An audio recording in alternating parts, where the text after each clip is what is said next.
Renforcer les approches et les actions de protection des femmes et des filles contre la violence sexuelle et sexiste dans la région du Sahel, tel est l'objectif d'une réunion de consultation régionale des parties prenantes du G5 Sahel. Organisée par la Commission de l'Union africaine, cette rencontre s'inscrit dans le cadre de la mise en œuvre du projet Renforcement de la protection des femmes et des filles contre les violences sexuelles et basée sur le genre dans la région du Sahel, initié par l'Union africaine à travers le Bureau de l'envoyé spécial pour les femmes, la paix et la sécurité. Du 5 au 6 septembre 2022, les travaux de Niamey au Niger se sont achevés avec la formulation de recommandations pour la mise en œuvre effective de centres d'accueil et de soins pour les femmes et les filles victimes de violences, le lancement du rapport de cartographie et la validation du plan d'action régional pour la protection des femmes et des filles contre la violence.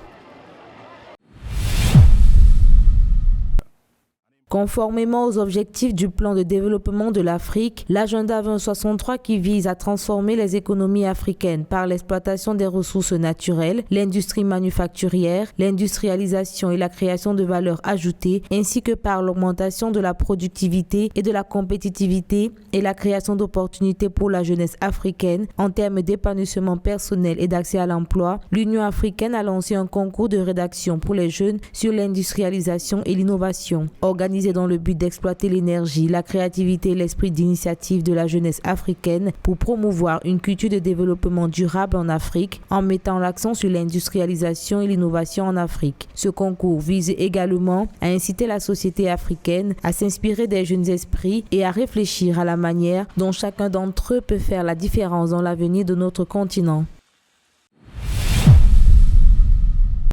La Commission de l'Union africaine salue la décision des rebelles éthiopiens du Tigré de se déclarer prêts à observer le cessez-le-feu et à s'engager dans des pourparlers de paix avec le gouvernement sous l'égide de l'Union africaine. Le président de la Commission de l'Union africaine, Moussa Faki Mahamat, souligne cette évolution positive comme une occasion unique de rétablir la paix en République fédérale démocratique d'Éthiopie. À cet égard, il exhorte les deux parties à œuvrer de toute urgence à un cessez-le-feu immédiat, à s'engager dans des pourparlers directs dans le cadre d'un processus dirigé par l'Union africaine et incluant des partenaires internationaux convenus d'un commun accord.